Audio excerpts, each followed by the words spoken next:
നല്ല മഴയാണ്, സ്കൂൾ തുറക്കുകയാണ്. നമ്മൾ പണ്ട് സ്കൂളിൽ പോകാനായിട്ട് നല്ല ഷൂവും വാട്ടർ ബാഗും പുസ്തകങ്ങളും കുടയുമൊക്കെ ആയിട്ട് സ്കൂളിലേക്ക് പോയൊരു കാലം നമ്മുടെ മനസ്സിലൂടെ വന്നു പോകുന്നുണ്ടാവും. ഈ സ്കൂളിൽ പോകാതിരിക്കാൻ വേണ്ടി കുസൃതികൾ കാട്ടിയതും കള്ളം പറഞ്ഞതും മടി പിടിച്ച് പുതപ്പിനടുത്ത് ഈ തണുപ്പത്ത് ഇരുന്നതുമൊക്കെ നമുക്കെല്ലാവർക്കും അറിയാം. നമ്മൾ ആ കാലങ്ങളൊക്കെ കഴിഞ്ഞ് ഇപ്പോൾ നമ്മളുടെ കുഞ്ഞുങ്ങളെ സ്കൂളിലേക്ക് വിടുന്ന കാലമാണ്. പലപ്പോഴും ഈ സ്കൂളിലേക്ക് പോകുന്ന സമയത്ത് എന്തിനാണ് സ്കൂളിൽ പോകുന്നത് എന്നൊരു ചോദ്യം ആരെങ്കിലുമൊക്കെ ഏതെങ്കിലും സമയത്ത് ആരോടെങ്കിലുമൊക്കെ ചോദിച്ചിട്ടുണ്ടാവും. ഞാൻ 12 റൂളുകൾ പറയുകയാണ്. നമ്മുടെ കുട്ടികൾ സ്കൂളിലേക്ക് പോകുന്നത് എന്തിന് എന്നൊരു ചോദ്യം ചോദിച്ചാൽ അതിന് ഉത്തരം പറയണമെന്നുണ്ടെങ്കിൽ നമുക്ക് ഒരു 12 റൂളുകൾ നമ്മൾ ജീവിതത്തിൽ മനസ്സിലാക്കിയിരിക്കണം. ഇതിനൊക്കെ വേണ്ടിയാണ് നമ്മൾ പഠിക്കുന്നത്, ഇതിനൊക്കെ വേണ്ടിയാണ് നമ്മൾ സ്കൂളിലേക്ക് പോകുന്നത് എന്ന് മനസ്സിലാക്കണം. അതിലെ റൂൾ നമ്പർ 1, ഒരു ഉദ്ദേശത്തോടു കൂടി ഉണരുക എന്നതാണ്.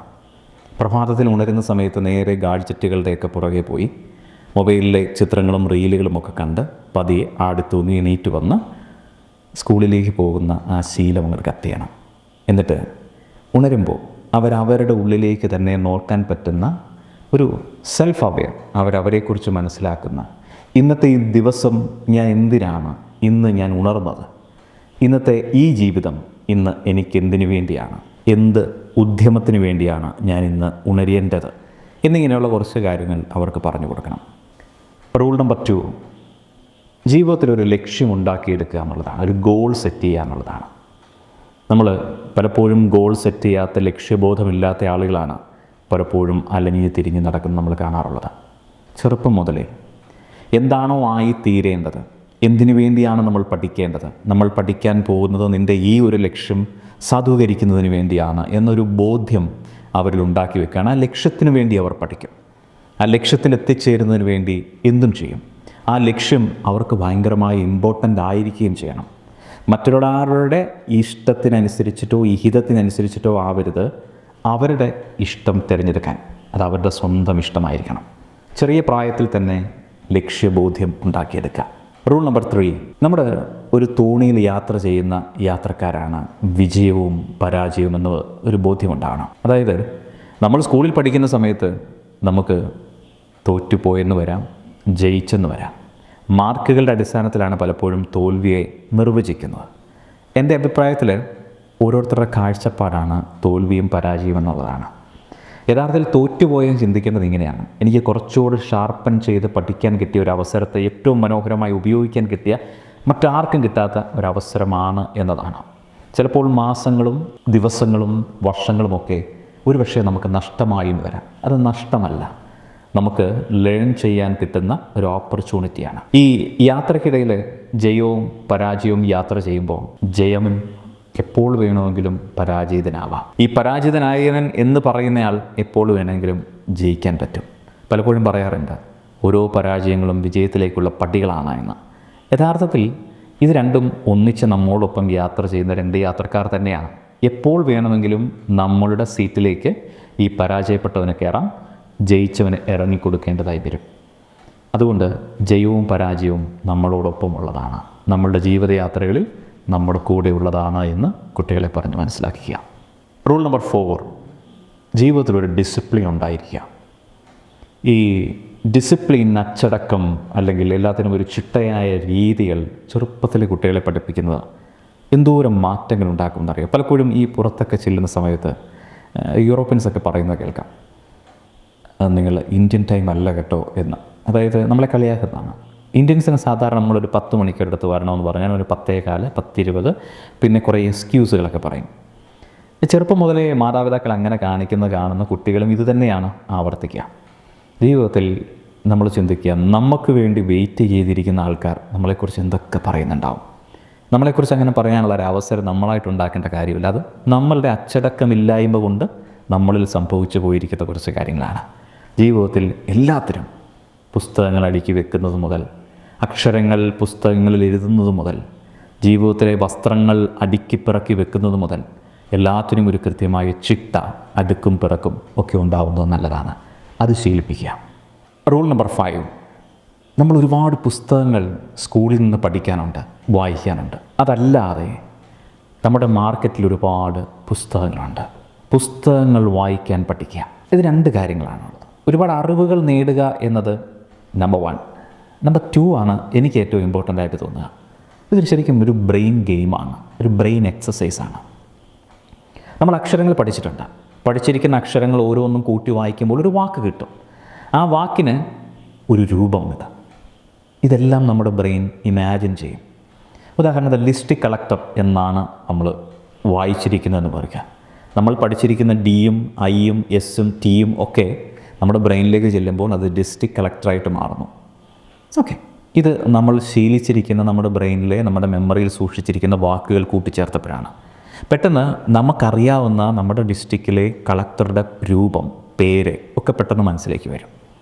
ഇപ്പോൾ ഇവിടെ നടക്കുന്ന ഒരു പ്രോസസ്സ് ഇമാജിനേഷൻ, അല്ല ഇമാജിനേഷൻ്റെ ക്രിയേറ്റിവിറ്റി, ഇതെല്ലാം കൂടെ ഒന്നിച്ച് സംഭവിക്കുകയാണ്. നമ്മുടെ ന്യൂറോട്രോഫിക് സിസ്റ്റങ്ങൾ ഭയങ്കര ഫാസ്റ്റ് ആവാനായിട്ട് ഈ പുസ്തകങ്ങൾ വായിക്കുന്നത് വളരെയധികം ഗുണം ചെയ്യുമെന്ന് പറയും. നമ്മുടെ കാര്യങ്ങൾ മെമ്മറിയിൽ സൂക്ഷിച്ചു വെക്കുന്നതിന്, പഠിക്കുന്ന കാര്യങ്ങൾ ഓർമ്മയിലെടുക്കുന്നതിന്, റീകളക്ട് ചെയ്യുന്നതിന് പുസ്തക വായന ഭയങ്കര ഗുണം ചെയ്യുന്നതാണ്. റൂൾ നമ്പർ 6, ജീവിതത്തിൽ നോ പറയുക എന്നതാണ്. എല്ലാത്തിനോടും നോ പറയുക എന്നതല്ല അർത്ഥം. നമുക്ക് ചില ഇഷ്ടങ്ങളുണ്ട്. മറ്റൊരാളുടെ ഇഷ്ടത്തിന് വേണ്ടി, എൻ്റെ ഇഷ്ടമില്ലായ്മ, അയാളുടെ സന്തോഷം നഷ്ടപ്പെട്ടു പോകാതിരിക്കുന്നതിന് വേണ്ടി എനിക്ക് എൻ്റെ ഇഷ്ടമില്ലായ്മ ഇഷ്ടമാക്കേണ്ടി വരുന്നു.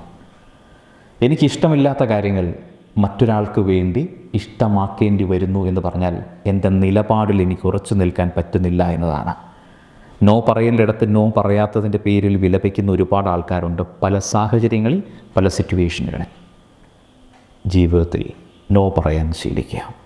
മറ്റുള്ളവരുടെ താല്പര്യങ്ങൾക്ക് വേണ്ടിയല്ല നമ്മൾ ജീവിക്കേണ്ടത്, നമ്മുടെ നിലപാടുകളിലൂടെയാണ് നമ്മൾ ജീവിക്കേണ്ടത്.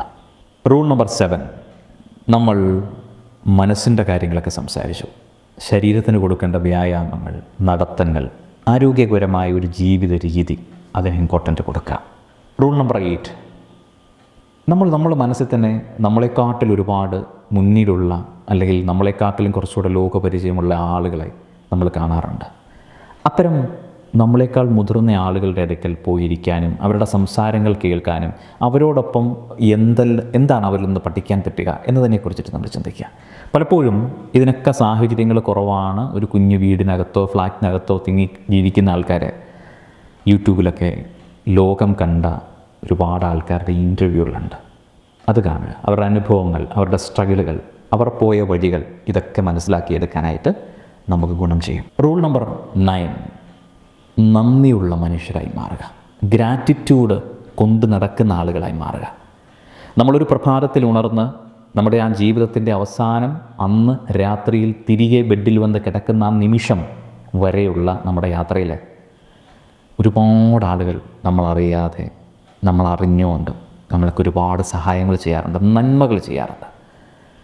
മായ്ക്കുന്ന റബ്ബർ കൊണ്ടുവരാൻ മറന്നുപോയതിൻ്റെ പേരിൽ കൂട്ടുകാരൻ മായ്ക്ക റബ്ബർ തന്നതും, താഴെ വീണ് പോയ ബുക്ക് എടുത്ത് തന്നതും, രാവിലെ പുസ്തകവും ചോറ്റും പാത്രമൊക്കെ എടുത്ത് ബാഗിലടച്ച് നല്ല രുചിയുള്ള ഭക്ഷണം ഉണ്ടാക്കിയ അമ്മയ്ക്കും, വണ്ടിയിലേക്ക് കയറുന്ന സമയത്ത് ഒന്ന് കാല് വഴുതിയപ്പോൾ പിടിച്ചു നിർത്തിയ കണ്ടക്ടറും, അങ്ങനെ ഒരുപാട് നമ്മൾ അറിഞ്ഞും അറിയാതെയും ഒരുപാട് നന്മകൾ നമുക്ക് ചെയ്യാറുണ്ട്.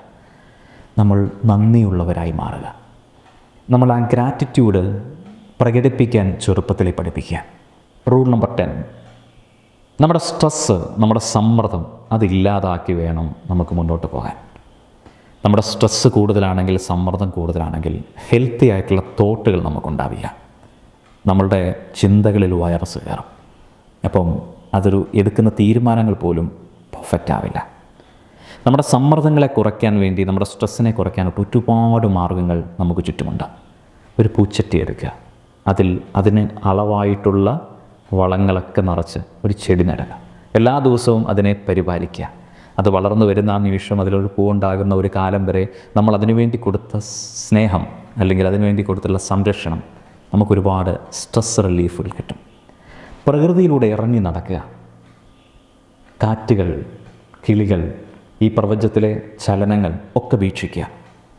ഒരു റൂബിക്സ് ക്യൂബ് കയ്യിലെടുക്കുക, എന്നിട്ട് സോൾവ് ചെയ്യാനായിട്ട് ശ്രമിക്കുക. അങ്ങനെ നിരവധിയായ സ്ട്രെസ് റിലീഫ് ചെയ്യുന്ന ഒരുപാട് കാര്യങ്ങളുണ്ട്. പുതിയ പുതിയ കാര്യങ്ങൾ ലേൺ ചെയ്യുക. റൂൾ നമ്പർ 11, വാഗ്ദാനങ്ങൾ പാലിക്കുക.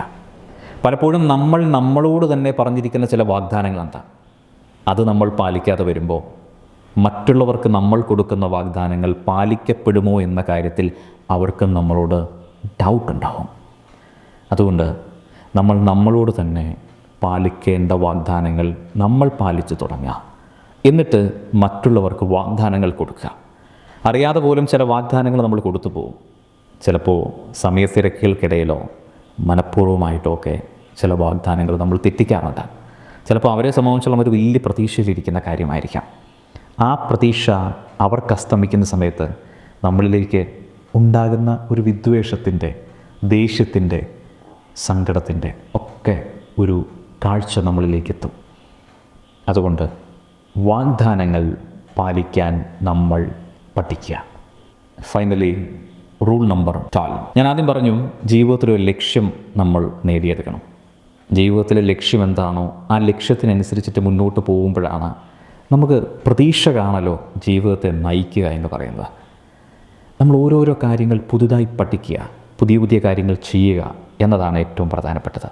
ഒരു കുട്ടിയോട് അടുത്ത് ചോദിക്കുന്നു, നിനക്ക് എന്താണ് ആവാൻ? അവൻ 5ാം ക്ലാസ്സിൽ പഠിക്കുക, എനിക്ക് IAS ഓഫീസർ ആകണമെന്നാണ് ആഗ്രഹം. അങ്ങനെയെങ്കിൽ അതിനുവേണ്ടി ഇപ്പോഴേ എന്തൊക്കെ ചെയ്യാൻ പറ്റും? ഓരോരുത്തർക്കും ഡിഫറൻ്റാണ്. ഉദാഹരണത്തിന് അവനോട് പറയുക, കേരളത്തിൽ എത്ര IAS ഓഫീസേഴ്സ് ഉണ്ട് എന്ന് ചോദിച്ചാൽ എത്ര പേര് ഇന്ന് നമുക്കറിയാം അവർ ഈ ലോകത്തിന് വേണ്ടി ചെയ്തിരിക്കുന്ന പ്രവൃത്തികൾ, അവരുടെ ബയോഡേറ്റകൾ, അവരുടെ സ്ട്രഗിളുകൾ, അവർ പഠിച്ച മാർഗങ്ങൾ, അവർ ഈ രാജ്യത്തിന് സമൂഹത്തിനൊക്കെ വേണ്ടി ചെയ്ത നന്മകൾ എന്തൊക്കെയാണ്? ഇത് പഠിക്കാനും അത് കളക്ട് ചെയ്യാനായിട്ടുമൊക്കെ ശ്രമിക്കുന്നതിനിടയിൽ ചിലപ്പോൾ ഡയറികൾ എഴുതിയെന്ന് വരാം, അവരുടെ ചിത്രങ്ങൾ ബുക്കിൽ ഒട്ടിച്ചു വെച്ചെന്ന് വരാം. ചിലപ്പം അവരുടെ ബയോഡേറ്റകൾ കളക്ട് ചെയ്യുന്നതിനിടയിൽ അവർ പഠിച്ച മാർഗങ്ങൾ, അവർ സ്ട്രഗിൾ ചെയ്ത വഴികളൊക്കെ മനസ്സിലാകുന്ന സമയത്ത് ഞാൻ എടുത്ത ഗോള് എനിക്ക് പറ്റുന്നതല്ല എന്നൊരു തോന്നൽ. രണ്ടാമത്തെ വശം, ഇവരെക്കാട്ടിൽ ഭംഗിയായിട്ട് എനിക്ക് ചെയ്യാൻ പറ്റുന്ന കുറേ ആശയങ്ങൾ കൂടി എനിക്കുണ്ട് എന്നൊരു തോന്നൽ. ഇത് രണ്ടും നമ്മളെ മുന്നോട്ട് നയിക്കുന്നതാണ്. അതുകൊണ്ട് എപ്പോഴും എന്തെങ്കിലുമൊക്കെ കാര്യങ്ങൾ ചെയ്യാൻ പ്രാപ്തമാകുക. ഇനി നിങ്ങൾ സ്കൂളിലേക്കൊക്കെ പോയി പഠിച്ച് നല്ല മാർക്ക് മേടിച്ച് നിങ്ങൾ വരണം. ഇതൊരു പ്രധാനപ്പെട്ട കാര്യമാണ്. ഇപ്പോൾ ഒരു കാര്യം നിങ്ങൾക്ക് മനസ്സിലായി, എന്തിനാണ് പഠിക്കുന്നത്? ഏതോ ഒരു ലക്ഷ്യം, ആ ലക്ഷ്യം നിറവേറണം എന്നതാണ്. ഇതിനപ്പുറത്ത് ഒരു നല്ല മനുഷ്യനായി ജീവിക്കുക എന്നുള്ളതാണ് ഏറ്റവും പ്രധാനം. എത്ര നല്ല മാർക്ക് വാങ്ങിയാലും, എത്ര ഉന്തിയ സ്കൂളിൽ പഠിച്ചാലും, എത്ര പോപ്പുലറായിട്ടുള്ള പേരുള്ള നാട്ടിൽ വലിയ നിലയും വിലയും ഉണ്ടെന്ന് പറയുന്ന ആൾക്കാരുടെ മാതാപിതാക്കളുടെ മകനോ മകളായിട്ട് ജനിച്ചെന്ന് പറഞ്ഞാലും ഒരു നല്ല മനുഷ്യനല്ല എന്നുണ്ടെങ്കിൽ ഇതെല്ലാം വെറും വേസ്റ്റാണ്. ഇതെല്ലാം നമുക്ക് നഷ്ടമാകും. എന്നോട് പലപ്പോഴും ആരെങ്കിലുമൊക്കെ ചോദിക്കാറുണ്ട്, ഏറ്റവും നല്ല മനുഷ്യൻ ആരായെന്ന്. PhDയോ കുറേ ഡിഗ്രികളോ ഒരുപാട് സ്ഥാനങ്ങളോ അവാർഡുകളോ വാങ്ങിയ ആൾക്കാരെ അല്ല നല്ല മനുഷ്യർ എന്ന് പറയാം. നല്ല മനുഷ്യരെയാണ് നല്ല മനുഷ്യർ. അപ്പോൾ അവരാരാണ് നല്ലത്? മറ്റുള്ളവരുടെ മനസ്സ് മനസ്സിലാക്കുന്ന, മറ്റുള്ളവരുടെ വേദനകളെ മനസ്സിലാക്കുന്ന, മറ്റുള്ളവരെ അവരുടെ കണ്ണിലൂടെ കാണാൻ പറ്റുന്ന, അവരെ ചേർത്ത് പിടിക്കുന്ന, അവരോടൊപ്പം സഞ്ചരിക്കുന്നവരാണ് യഥാർത്ഥ മനുഷ്യർ. അപ്പോൾ നല്ല മാർക്ക് മേടിക്കുക, നല്ല റിസൾട്ടുകൾ ഉണ്ടാക്കുക, നന്നായി പഠിക്കുക, നല്ല മനുഷ്യരാകാൻ കൂടി പഠിക്കുക. Think positive. Have a great day.